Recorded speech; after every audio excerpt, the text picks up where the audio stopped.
Well, hello there. Welcome to Hanging with the Hags. Well, today is another day and another project. Today I'm working on a bench. It's always fun to take wood and actually use it to fix up something that's old or broken or needs repair. So today I'm over at my brother-in-law's house. He has this amazing woodworking shop. And I tore apart a bench that I'll insert a picture of right here.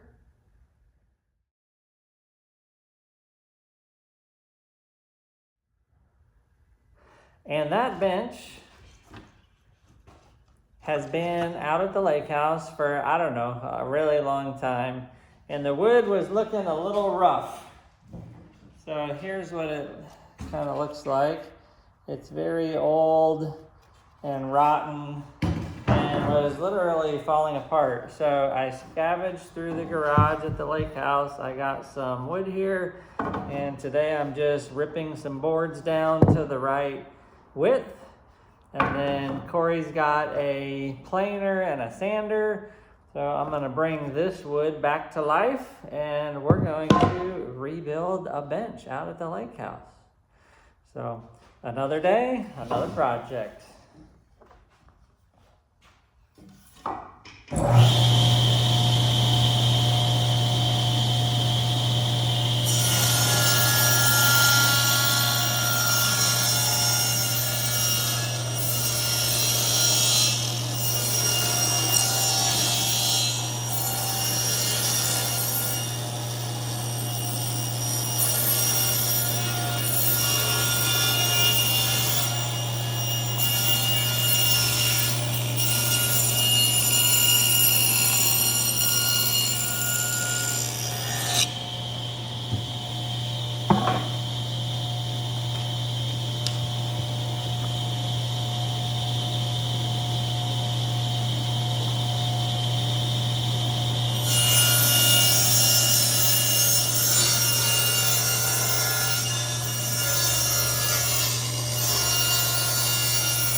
All right, now we got our wood cut down to the appropriate width.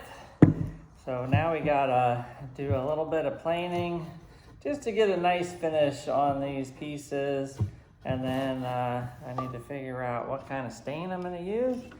And that's the project for today. Thanks for watching. Yep. Alrighty, we're still chilling out here in Corey's workshop and still working on this bench. And what I'm doing now is I have some of the cedar that I pillaged out of the garage, and I need to plane this down to the right thickness. And so I've been using the planer, and then he's got this really fancy belt sander here that's doing an amazing job of bringing back this finish on this old cedar wood. So this was a trim board that was probably on our deck for, I don't know, whenever they built the deck, a long time, and we saved it. And so after planing it down, it actually looks really nice. But let me get this thing fired up.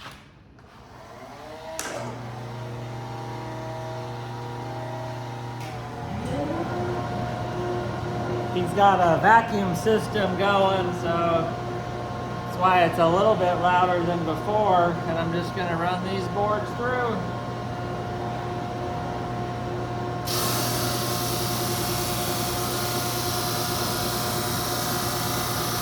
This is the easy way. It auto feeds on this, like a sandpaper platform that spins.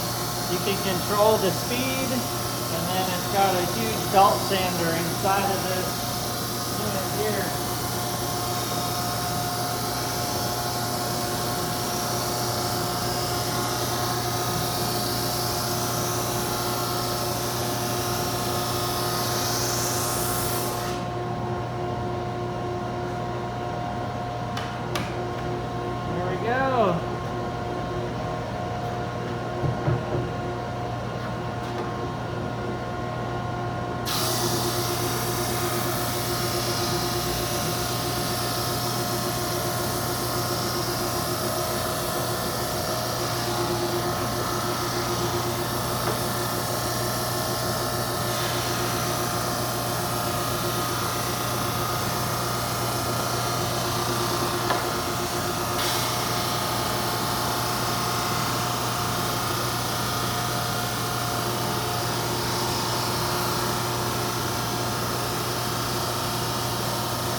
more passes that I gotta run those through just to get them down to the thickness of, this is the top of the bench. Once I get the thickness right of this one, then I got some routing to do on some boards. And then I also got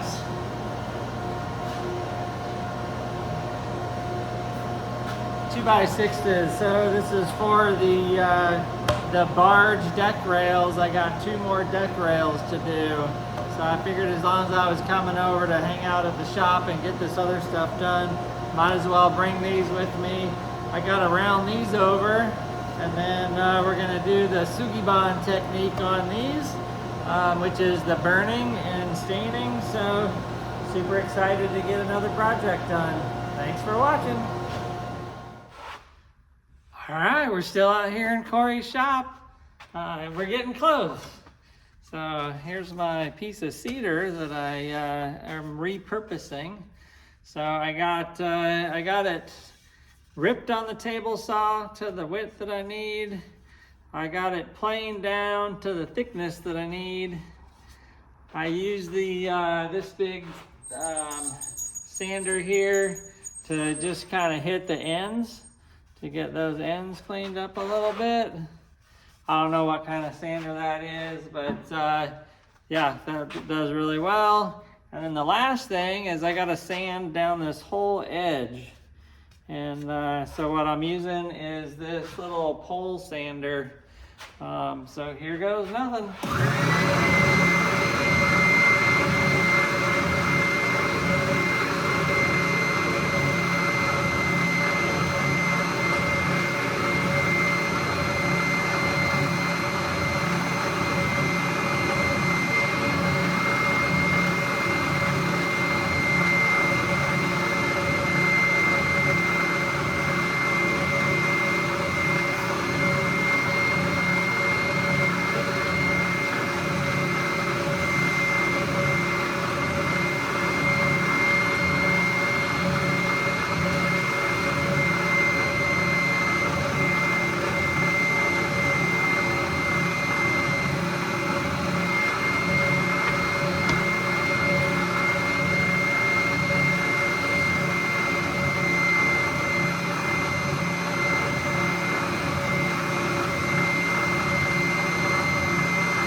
Alrighty, so that works out pretty darn nice. It's so nice when you have the right tool for the job.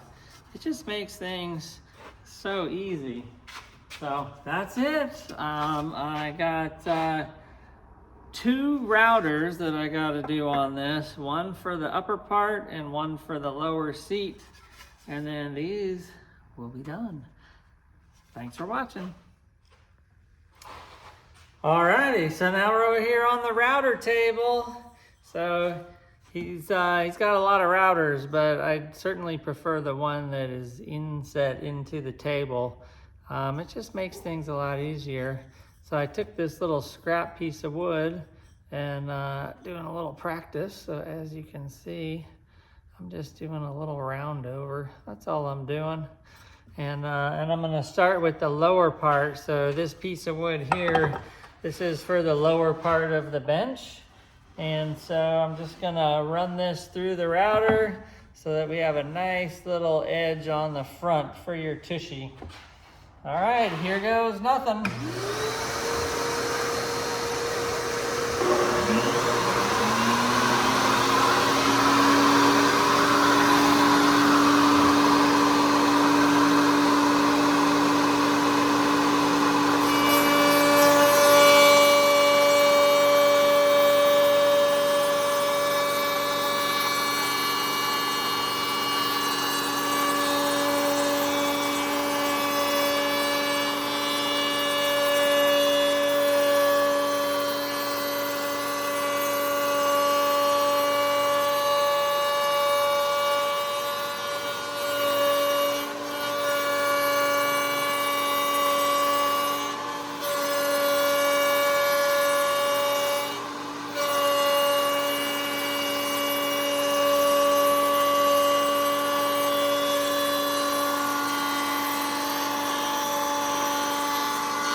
righty, well that worked out perfect. As you can see, I got a little round over right there. So that'll work perfectly. Thanks for watching. Well, hello there. Welcome to Hanging with the Hags, part 5, 4, something like that. Anyways, we are back out at the lake house, and it is a hot one today. I think it's going to be in the upper 80s, which is extremely hot for this part of the state. But we're finishing up another project. Hopefully today, maybe tomorrow, I'll be able to get this one finished, and it's a bench. Let me show you.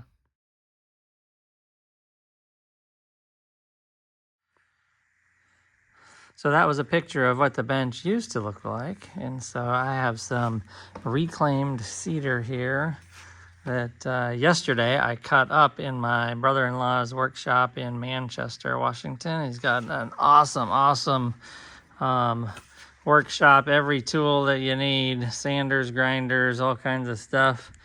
And so I had to trim these boards down, plane them, get them all ready to go. And so last night I stained them. This is a semi-transparent Minwax. I think it's red chestnut is the color.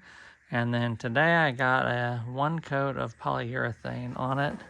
So I gotta probably do one more. I'm gonna let this dry really good, which shouldn't take too long. But let me show you the rest of it. So those are all the boards for it. And then over here we got, these are the side pieces. Now these had a little bit of color left in them. And so I did not really want to spray paint any color, but I also didn't want it to be unprotected. So I ended up doing a clear spray paint. So I'm gonna see how this works out. It's kind of hard to tell, but there is some color in those side pieces. Up here, it was actually it was a little bit rusty. And so I've ground all that off, sanded it all down. And then the back piece for it is over here. I'll have to bring it into the light because you won't be able to see nothing there. So this is the back part of it. And this one, this one had quite a bit of rust on it because this takes the most of the beating of the rain and wind and sun. And so not a lot of paint color in there, just around the edges here, maybe a little bit. But most of the other stuff, when I wire brushed it, it all came off. But I ended up just using this Rust-Oleum matte clear spray paint, and I really like how it turned out. So I don't know, another project, so I hope it turns out good. I'm gonna reutilize some of the hardware. I got it sitting in a little bit of gasoline to get some of the rust off, and we'll go from there. So next up will be the big reveal. Alrighty, well, I'm back, and at this point we're waiting on the wood over there to dry. So I got one coat of polyurethane on all the boards for the bench. And I said, well, while that's drying, I might as well get all the hardware together. I put the hardware in some gasoline last night to kind of de-rust it a little bit. And one of the 6 bolts had like a 45-degree angle on it. And so I was like, well, we have bins and bins of bolts and screws. So I went scavenging. I looked for 20 minutes trying to find this particular bolt. And it's kind of unique as it has this mushroomed head on the top, because this would sit on the top of the bench. And so could not find one of these. And so I was like, well, I could run to the hardware store. It probably costs 50 cents for one of these. But then it's 20 minutes there, 20 minutes back. So then I remembered that my dad had a whole bunch of tap and dies. And these actually came from my grandfather, who was in World War II in the Navy and ended up retiring in Wisconsin. He retired actually from the Naval Reserve and owned a laundromat. And so his specialty was repairing small appliances. Not only his appliances, but anybody in the community that needed something repaired, they brought him to Lee Roberts. And he loved to just take things apart, figure out what's going on, and repair them back together. So he has given my dad, I don't know, there's hundreds of these tap and dies. So if you're not familiar with what a tap and die is, a tap kind of looks like a bolt, but you would screw it into a hole and you would cut threads going down. So let's say that you had a piece of metal or something and you're attaching it to something. You could drill a hole in the metal, a 3/8 hole, and then you could use a 3/8 tap with various different size of thread counts, coarse and fine. And then you could use that tap and go and cut threads into the metal. Well, this is what's called a die. So a die is this circular piece. It fits inside of this holder here.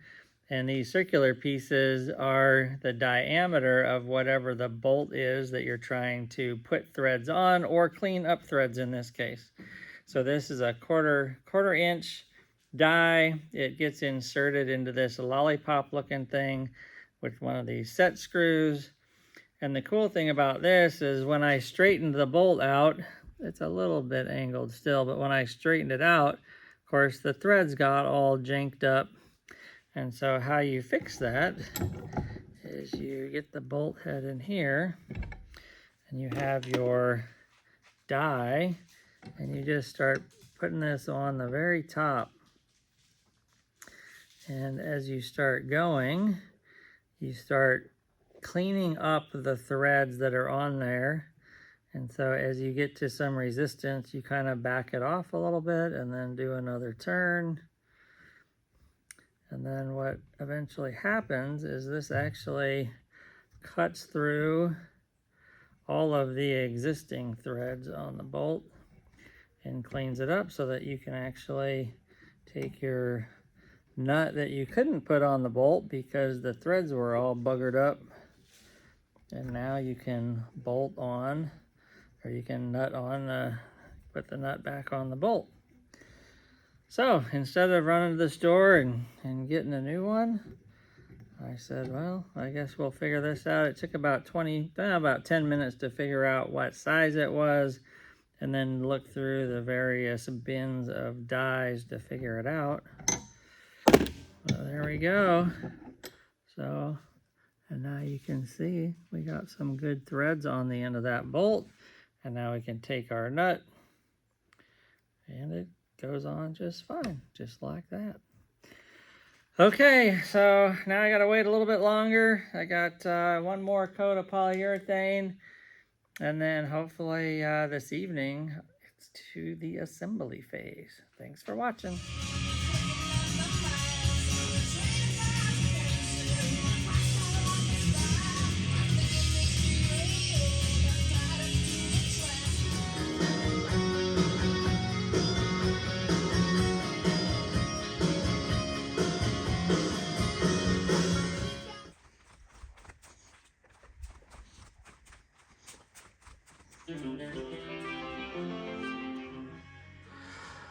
Alrighty, well, another project done. I think it turned out pretty good. Pretty happy with most of it. So I did have this bolt here, doesn't match the other ones, and then I went ahead and replaced that one too. Those were the only style that I had that was even close to working different than just those. Anyways, I had one short one. Well, the short one was actually a broke one. That's why it wasn't short, it was just broken. But I think it turned out pretty nice. It looks pretty good for the most part. I chose not to do any colored spray paint. So when I was back on this, I wire brushed it. And then you can see there's not a lot of color there, but on the sides, there's a little bit of color that's still left there. So what I did is I actually clear spray painted it with a clear satin. So my hope is that on these exposed parts, it's gonna protect the metal a little bit. And yeah, I think it turned out awesome. What do you guys think? Should I go ahead and replace all the other bolt heads with these so that they're all similar? Let me know what you think in the comments. Thanks for watching. Yabba dabba doo. We'll be at a campsite near you.